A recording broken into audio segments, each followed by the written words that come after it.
Hey everyone, you are listening to another episode of the All Things Private Practice podcast. I'm your host, Patrick.Casale, joined today by a good friend and colleague, Kelly Lynch. She's up in Connecticut. She is an LCSW, an EMT, a couple of other acronyms that I'm not going to remember.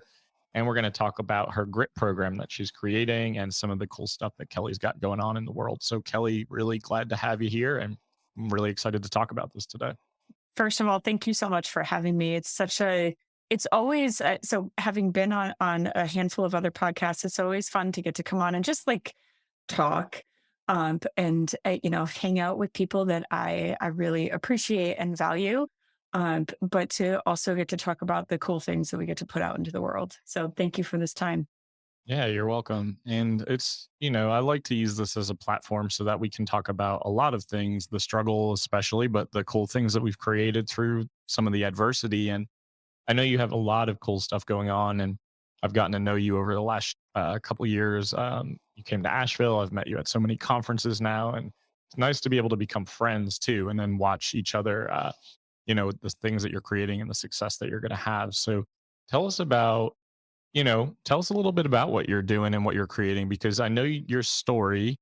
I know the audience doesn't, but I know you're an EMT. I know that's a big part of your world, supporting people who are in the crisis environments all the time. And I really want to know about how GRIT came to be, what GRIT stands for, and yeah, take it away. Cool. Okay.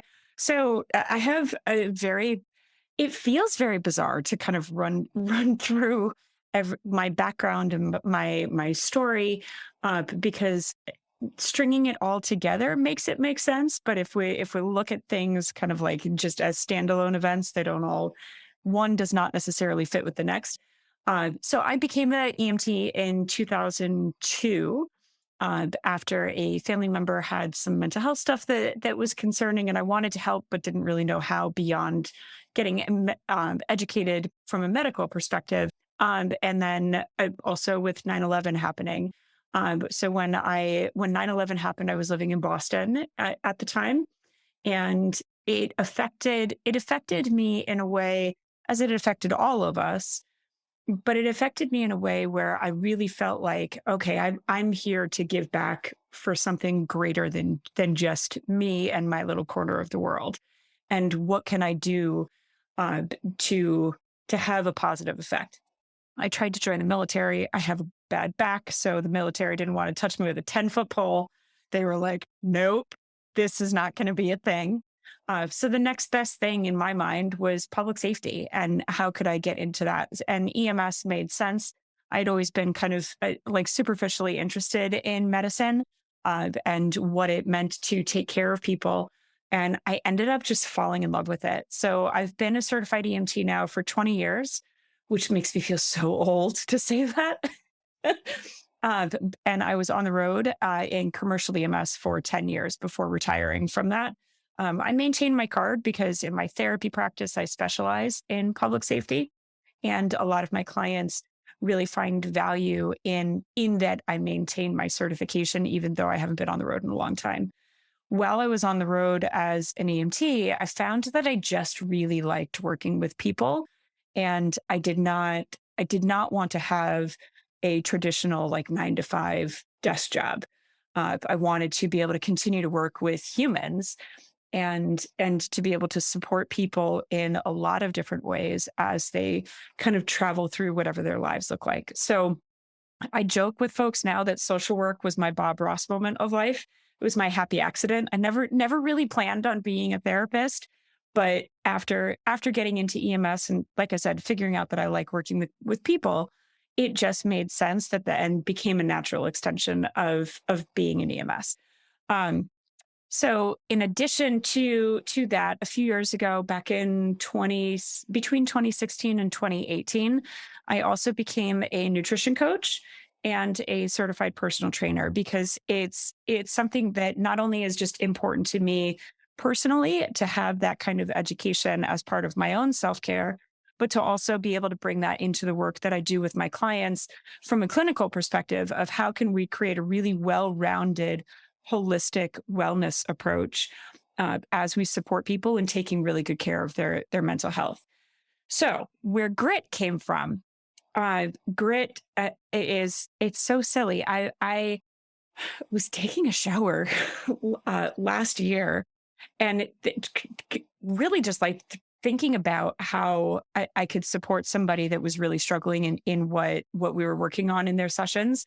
And first, I started thinking about mindset. Then I started thinking about, okay, well, what comes after mindset if we're really getting that to work in a really smooth way? And resilience was the next thing.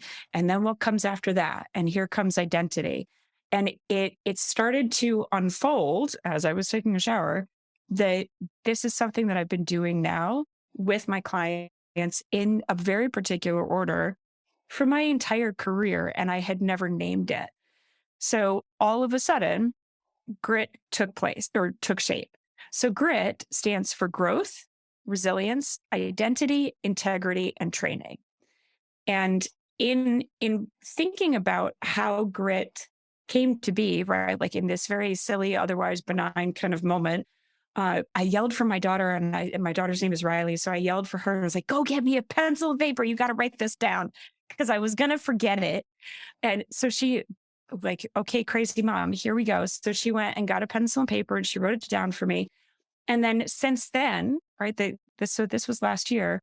Since then, I've been taking this idea and developing it with clients and seeing how much it makes things make sense for people. Right. So I work with people who are generally very concrete and think in a very linear fashion. That's the way that my brain works too. And it took this thing that felt otherwise so abstract and unreachable for my people and made it make sense. So grit then turned into a whole business and is now called the Grit Project. And it's something that I so deeply want to bring to professionals and especially therapists. As we go through the process of running a business, right? Like if we choose to go into private practice, or even if we choose to stay in the public sector of mental health, there is such a level of drain put on us as clinicians to carry crazy caseloads, to do intense, deep, very intimate and personal work. And where do we get to put back into ourselves? And grit is a foundation of coaching that can really help guide people through not only promoting wellness, but also building a solid enough foundation that we're starting to prevent burnout. So that's my hope and my intention for grit for therapists. Obviously, it's something that I'm also doing already with therapy clients, but it's something that once it clicked, I saw it and I couldn't unsee it. Love that story because I think so many of us who are entrepreneurial have had those like in the shower moments, right? Of like, Yeah. oh my God, all of a sudden your brain starts really in that flow state. And, I know you and I have talked about neurodivergence and ADHD takes over, creativity comes in, and then all of a sudden you can't unsee it. But then you're very like quick to say, but I could forget it very easily too. Right. Right. Like you had your daughter go and do that for you in the moment. So with that being said, how are you how are you noticing this is really helpful for helpers to say like if you think really linearly and concretely, how is this helping us kind of like break out of that thought process or at least start to take care of ourselves? Because like you said, not in just the EMT world, but in the mental health world, the burnout rate is at an all-time fucking high. Right. And we have to be able to take care of ourselves holistically to have any self perseverance or to have any longevity in these careers where we are taking care of other people. Yeah. So the thing about grit is that it provides a structure and a framework that people can pull from depending on what they feel they need in the moment. The one of the biggest things that I see in colleagues, especially when it comes to burnout, and just even if they're not quite at the burnout point yet, but they're feeling like, man, there's an itch that I can't quite scratch, or I'm just tired all the time, or I'm going from the frying pan into the fire, right? Like maybe they're not there yet, but they can see that they're getting there. They can name certain things. Grit provides enough of a structure where we can say, all right, I know I need different time management skills or different, maybe not additional skills, but a different strategy. That's folded into parts of grit. Or if we look at, well, everything, like when we start listening to clinicians describe, well, in my personal life, everything sucks and feels bad.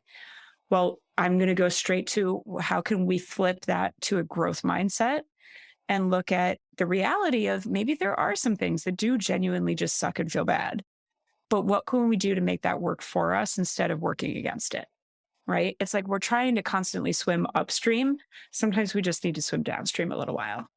Yeah, I like that. That makes a lot of sense. And it's a good framework to kind of start to conceptualize the healing process in a different way as well. I imagine you're seeing some pretty cool results then working with your therapy clients and just seeing how you can kind of like tweak and use this mindset and this model as you expand into coaching. And I know you want to do like speaking engagements and uh, write a book, I believe, and a podcast Yep. and all the things that entrepreneurs want to do.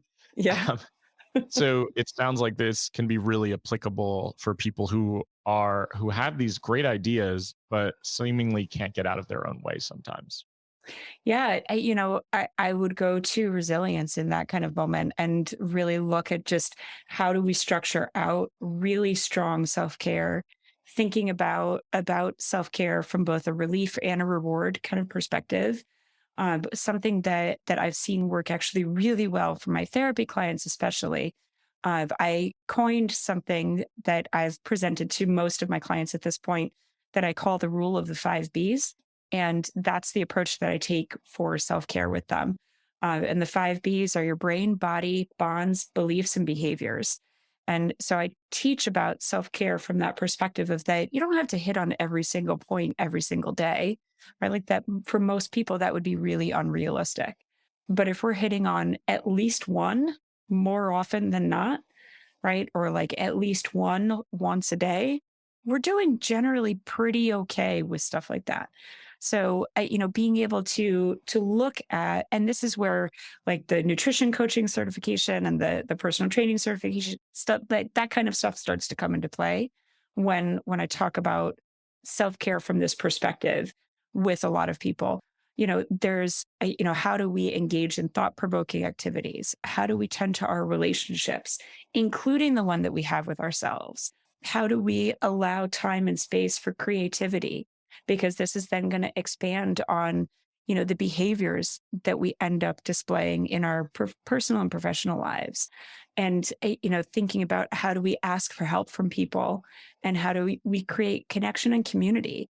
One of the biggest things that I hear from clinicians in private practice is how isolated they all feel because we're doing this by ourselves if we're solopreneurs, right? And even if you're in a group practice, if the group practice is virtual, there can still be a level of isolation that people experience. So being able to tend to bonds and really develop a community in a way that feels meaningful. There's so much value to all of this, but this is stuff that we don't talk about when it comes to self care, or at least we don't talk about it often enough.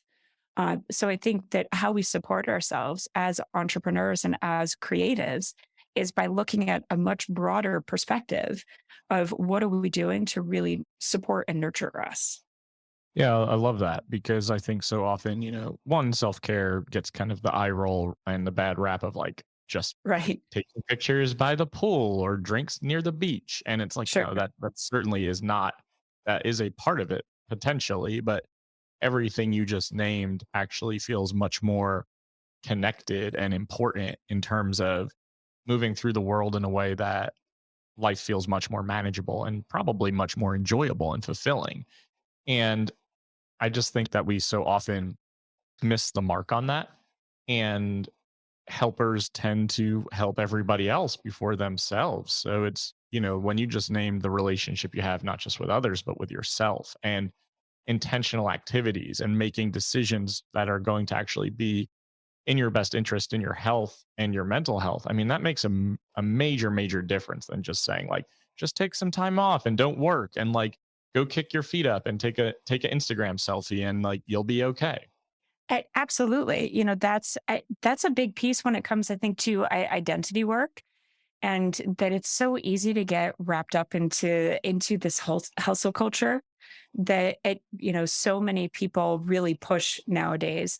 And especially as business owners, there's so much talk about the hustle culture and, the more you hustle, the more successful you're going to be. But what's the cost of that? Right. So, something that I've actually recently started pointing out again to therapy clients and to some coaching clients is that the more that we can be aware of what our values system really is, knowing how individualized and subjective that is, but the more aware of our values we really are and make decisions from our value system, the simpler everything becomes.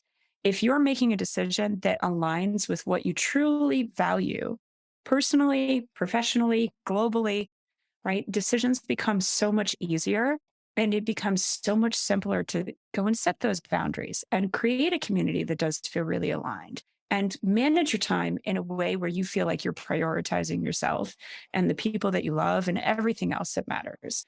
Right. But those value systems are such a huge part of our identity. And it's so easy to lose sight of that as we get so wrapped up into trying to create something, right? But when we lose sight of it, we're out of alignment. Yeah, and I find when you're out of alignment, like you mentioned, that's really when things start to unravel. Maybe that is when you're saying yes to things that you really don't want to say yes to, or your boundaries are kind of being spread really thin, or you're overworking and having a hard Exactly. time stepping away. And I can Yeah, relate to like I'm, pot calling the kettle black, so to speak, in some ways, but it's so crucial to be acting in congruence with your values and your beliefs because otherwise, I think this stuff feels really artificial sure. and it feels really forced. And I don't think that we're in our best selves when we're acting in in in ways that are of interest to everybody else, or maybe we're chasing something that we don't really believe in or we don't align with. Absolutely. And then immediately what popped in my head when you said that is that that's when we begin to resent the work and that's where burnout starts. Yeah, absolutely. And I see so many people right now, and not just therapists. I mean, people in general are struggling and stressed and tired and feeling overworked and maybe underappreciated. And you're seeing this burnout and this mass exodus of like working for other people, which I love to see because I love that people are like, I'm gonna at least bet on me. But here's the thing that people miss a lot of the time is like you leave the agency job, you recreate the agency environment, and you're working for Right. yourself. Then that Hmm. resentment starts to really boil out because it's like, I did this. Like, I create my schedule. I look at my calendar tomorrow and I don't have any free time. I said yes to the things I don't want to do. And then it's like, how do we get back to basics and in alignment with our values and our core beliefs? Right. Right. Exactly. And that's why I think it's so important to really understand how do we create a framework for identity, again, both personally and professionally, that really is in complete alignment with our value system, and then make decisions from that place. Everything else just starts to, it's like a puzzle just coming together without even really trying. It just happens. It's so much easier. And once that starts to happen, what do you start to notice? Not just in other people, but for yourself when the puzzle pieces start to fit together? So it's interesting that you say, like for myself as well, because this is so I got divorced in 2014 and I left a pretty bad situation. And I sometimes will talk about it and sometimes will not. But there was some violence involved, and I was very grateful and very lucky to have gotten out in the way that I did. And didn't realize, again, up until last year when grit really started to take shape, this is something that I've been living myself since even before I got divorced. And that grit has been something that has helped me be able to not only survive something that was really traumatic and really, really a very dark time in my life, but then to be able to evolve into the person that I am today, where there's boundaries that are rock solid. I have a very small but very close circle of people that I absolutely cherish in my life, right? So there's this very important community around me. And I know exactly who I am, what my purpose is, and what I do and do not want to commit to. right? And there within that, there's skill sets that I constantly practice because I believe that skill sets are perishable, right? There's a lot of things that are not just set it and forget it kind of things, right? Like we need to constantly be practicing communication and boundary setting because those are perishable skills. But grit is something that saved me from when I didn't realize that it was saving me. And now being able to offer it as an extension to other people, it just feels so powerful and so important. Yeah, thank you for sharing that. And it's, evident in knowing you that you've clearly done a lot of your own work and you are I've listened to you speak and I can tell that your boundaries are pretty rock solid. And I like that because it sounds like you ask for what you need a lot. And I think a lot of us don't. And a lot of shamefulness can come up for some people too when we're going down that road. But I think there's a lot of resiliency in the story that you're telling and a lot of resiliency in the model that you're offering to teach and support others with. And I think that is really what helps us really bounce back from these moments where we don't think we have anything left to give or we don't think we have anything left to offer. And whether that's business, personal, professional, it doesn't matter. But so many of us have these stories inside of us, and so many of us really unfortunately don't use the skill sets that we have. And I do like that you name that they're perishable because I think about that a lot. I'm like, if I don't like Yeah. resign and like constantly train or learn or grow, my brain just feels like it's just like crumbling in front of me. So I know that as entrepreneurs, we need to be constantly evolving. So tell me, you know, with this journey, you're creating this idea, this system and framework, imposter syndrome that comes up for you around like introducing something to the world. Yeah, so it's funny that you bring up imposter syndrome because that's something that I think is a very natural extension of the conversation of grit.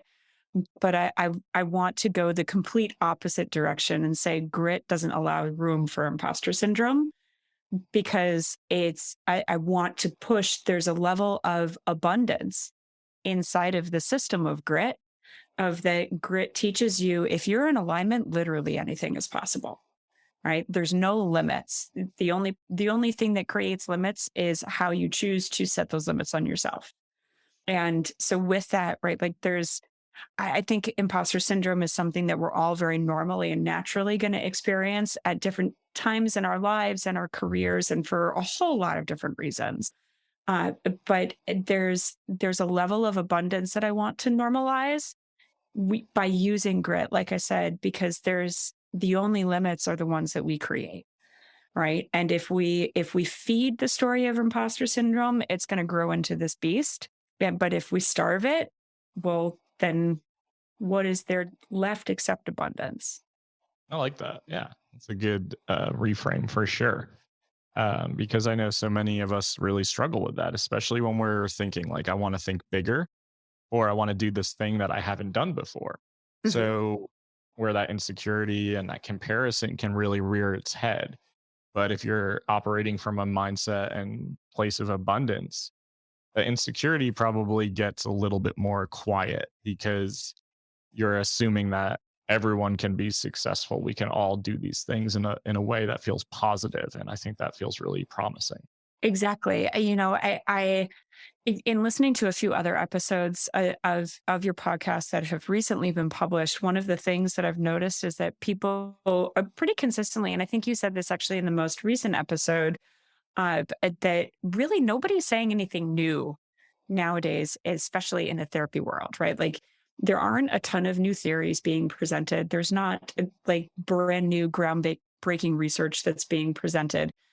So it's a matter of taking the things that we already know and stringing them together in new, innovative ways to make this stuff really work for us and to evolve the things that we already know to meet the needs that we currently have, because maybe they met needs in a different way 10, 15, 40, 100 years ago, but those needs have iterated themselves so many times over. So the concepts are still good. We just have to take them and iterate them to meet the needs of today. And, that's what I've tried to do with grit. I'm not saying anything new when it comes to the whole framework of grit, right? Like growth mindset is not something that I came up with. So, when we talk about stuff like this, it's how innovative can we be to present old ideas in new ways that meet new needs and that continue to help people really be able to step into their highest selves. I like that. And it's really important for everyone listening to remember that, like, when you do get stuck in that perfectionism mode or what do I have to say, it's just about being, like Kelly's saying, innovative and thinking outside the box and putting your voice to something, because we're not recreating the wheel here a lot of the time. Right. It may feel like we have to in order to do something, but really it's just more so about you telling your story with the thing that you're really passionate about. And I think that's when the best work comes out. I think that's when the most creativity comes out. I think that's when, going back to alignment, when you feel most aligned with what's important to you. And we can really easily convince ourselves that, like, oh, I'm not going to be able to be an expert at this, or I'm not going to be good at this because it's already out in the world. That doesn't really matter. I'd rather hear your take on something that's already been established, aside from you trying to feel like I have to or I have to create or invent something that doesn't exist already. Exactly. I can't tell you the number of times that I've heard from colleagues say, well, I have this idea, but so and so already presented it. And who am I to do it if they've already done it? And always the thing that I say in response to that is, well, but nobody said it your way. Right. And maybe your way is going to ring true in a way that for that one person who desperately needs your way, where everybody else who's already said it, it doesn't ring true for this one person who can only benefit from your way. Right. So, and like your way is the way. And there can be so many different ways and they're all correct, right? They're just going to fit different people's needs. Yeah, exactly. It's really well said, because you can get really caught up in that, and that leads to comparison and insecurity too. And I think it's really easy to say, like, don't allow for that to take over, but then a lot easier for it to actually show up and then become a roadblock or a barrier to pursuing the thing that you want to do. And if you're an entrepreneur, solopreneur, you own multiple businesses, you're just thinking about starting a business or thinking about working for yourself, there's a lot of fearfulness in that. There's a lot of risk in that. So you have to be able to absorb that risk and also do it in your own path with the way that makes the most sense for you. And I think we often lose sight of that. Um, I want to ask you about some EMS stuff. Just always curious. It sounds like if Sure. you really love that world, it's like, I need fast paced kind of chaos, like things Yeah. happen all the time. Is that true? And has that helped you become a really competent business owner as well? So I joke with people that public safety is hours of boredom interrupted by moments of chaos. Uh, and especially in EMS, because you could be sitting around for hours, right? And then all of a sudden you have an hour of chaos if you're on a call. I also want to emphasize that there's a level of desensitizing that happens when you work in public safety to that chaos. You get very used, like it just becomes baseline. I was a training officer for 4 years while I was still on the road. And I used to always say to new EMTs, you have to remember that when you're responding to something, what you may consider a good call, right? Or quote unquote good call, because you're really tasked to use your skill set in that moment, is still somebody else's worst day. And I think that that's something that as clinicians, we also can sometimes lose sight of that what becomes very normal for us because we do this all the time is still somebody else's quote unquote worst day. So, I think working in public safety for as long as I did help to kind of prime me for being able to handle some of the stories that people will bring into a therapy session in a way that we're not always prepared for, right? Like we hear very intimate things in which, and we're essentially perfect strangers that people are beginning to disclose their deepest, darkest secrets to. Working in public safety was it was an important stepping stone for me before I became a therapist. Because I don't know that I'd be able to be the kind of therapist that I am today without having had those experiences. There's a level of adrenaline that I definitely enjoy to answer your other question. But I wouldn't like I'm not very risk averse. I wouldn't typically describe myself that way. There's a lot of things that I will go and do and try that a lot of other people will say, nope, not it. But yeah, I think I'm answering your question. You're answering the question. Yeah. I was just curious about it. I imagine, and that's such a good way to put it. Like it could be hours of boredom and then minutes or 1 hour of uninterrupted chaos of like, just like, okay, shit hits the fan and now you have to react. And Right. it's also interesting when you hear stories of like, okay, I'm going into EMS. That's what I think my calling is or my path. And then to not know then that that is the finish point, right? Like for a lot of people in therapy right now, going into a community mental health job might be the end. That might be it. Mhm. Private practice might be it. You may decide you want to start doing other things. And it's really interesting how things start to unfold and become more clear as you kind of create more space for yourself and have more healing in your own journey. And you start to have more clarity around like what really fuels the fire.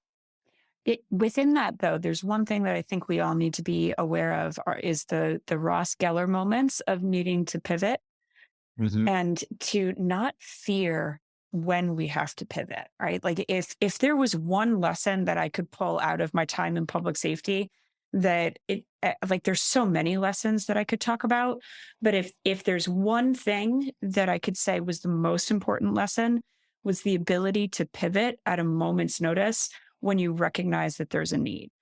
And there's such a level of resistance that people can have to pivoting, but man, you don't want to miss those opportunities because sometimes they are earth shatteringly good.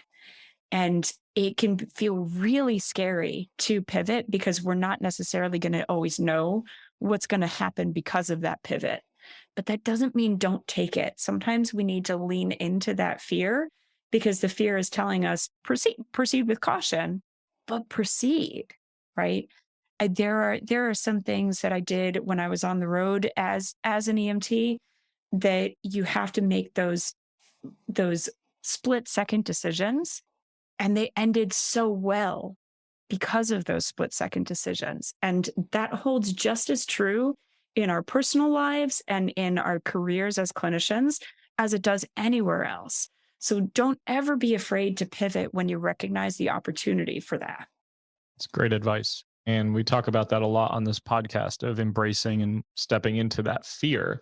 And like you said, proceed with caution. Don't do so with reckless abandon, but Right. also acknowledging there are so many ways to keep yourself small or trapped in something and not be open to new opportunities because, oh, but I created the business name for this thing, or I just finished the website, or I like put so much work into this course. But if something new and exciting is offering itself up, it's important to be open to the opportunity. And, for example, my VA and I spent a lot of time over the last year creating this 4 month Take the Leap program. And we were going to offer it twice a year. And it was a resounding success and it just got finished. But she mentioned to me after Ireland of 2021 to what year are we in? 2022. She's like, I can tell that you're never going to do this again, are you? And I was like, yeah, no, I'm not gonna do this ever again. Yeah. Like, this first launch will be the last launch, and it's just because, like, you do have to pivot and adapt sometimes, and sometimes you have to follow what's really drawing you in, and you have to know why too. I do think that's where the values work comes in, but I just noticed for myself, do I wanna commit 4 months of my life at a time, to going on this journey with 10 therapists? And the answer is yes to some degree, but what was really exciting me and really energizing me was the retreat planning and the Mhm. traveling and helping therapists like have these experiences. And I just knew I couldn't do both. And if I did both, they weren't going to both be done well. There was a lot of fear there of saying, like, but we just worked for an entire year to create this thing. And had I just said, well, that's true, let's just do it and just do it and do it, I think I would burn myself out. And I also think I wouldn't really be doing the therapist a service who I'd be helping. So pivoting is crucial in small business ownership. It's crucial in life. I mean, we have Exactly. to be willing to take chances. And I think we have to be willing sometimes to not think in black and white or binary and concrete thinking patterns too, which I am guilty of as well. And I think it's been so transformational and transformative in general to allow myself to follow that fear and like embrace it instead of shying away from it. Exactly. I think one of the most important lessons about fear is that it really isn't all that scary if you just look at it at the experience of fear as information, Mhm. right? Fear is just a data point that provides us information about how to make decisions that are and are not in alignment. Right. And that whether we're going to call it negativity bias as a primal instinct that we're all hardwired with, or whether we call it our spidey sense, it doesn't matter what we choose to call it. It matters that you're paying attention to it close enough and often enough that you can just take it and use it as helpful information. Because at the end of the day, that's all it is. Right. It's just something that helps us make choices that are fully in alignment.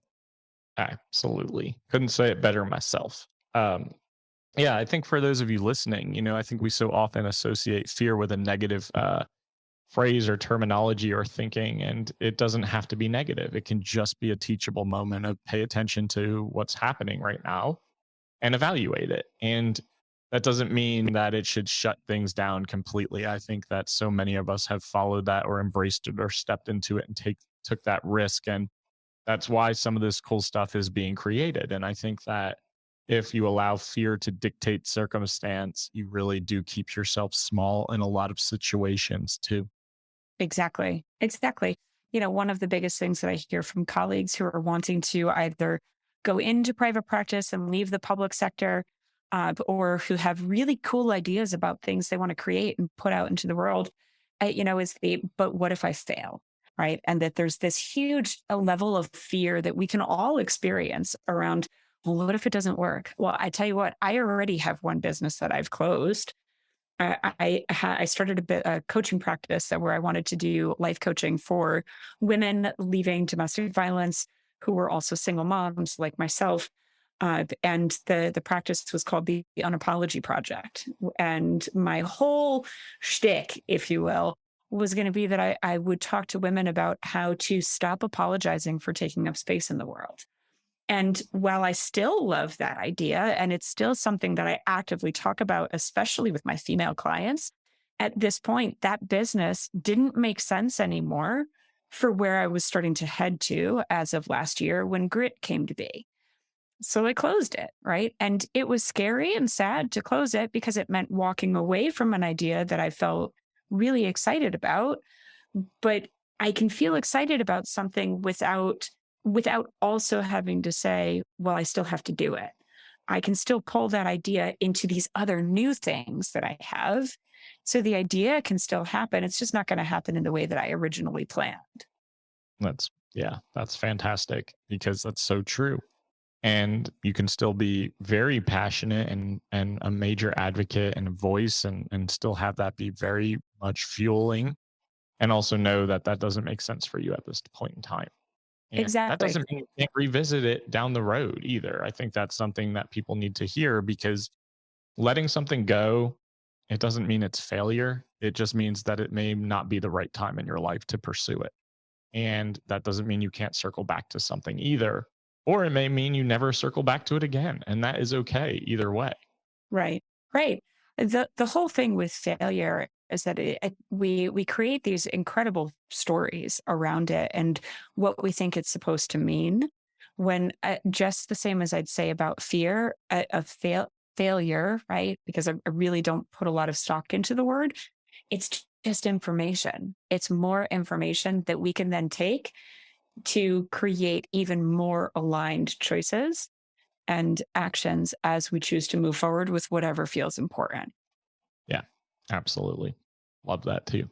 Really love this conversation. A lot of good moments of just something to reflect on for everyone listening. Some of the things that Kelly's said, and just really reframing fear, failure, resilience, and aligning with your values. So I really appreciate you coming on and having this conversation. And I believe wholeheartedly in everything that you're saying and that you're doing. Thank you so much. And thank you for the time. Yeah, you're welcome. Tell the audience where they can find more of the Grit Project and everything that you're doing right now so that they have access to it. So you can find my website at www.thegritproject.com. Grit is spelled with two I's. And I am on Facebook, Instagram, and TikTok as the Grit Coach.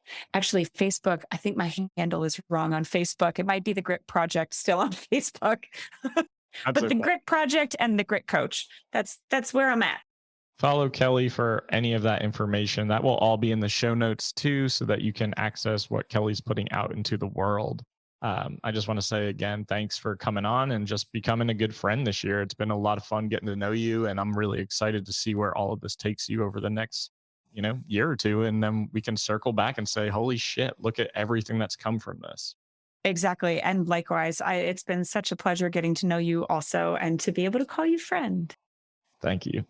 Um, for those of you listening, new episodes of the All Things Private Practice podcast on all major platforms every Sunday. Like, download, subscribe, and share. If you want to find more of what I'm offering, go to allthingspractice.com for upcoming retreats, podcast information, coaching programs, courses, and resources. You can also join the All Things Private Practice Facebook group if you are a mental health clinician or entrepreneurial therapist in the entire continental United States, Hawaii, Alaska, and all throughout the world.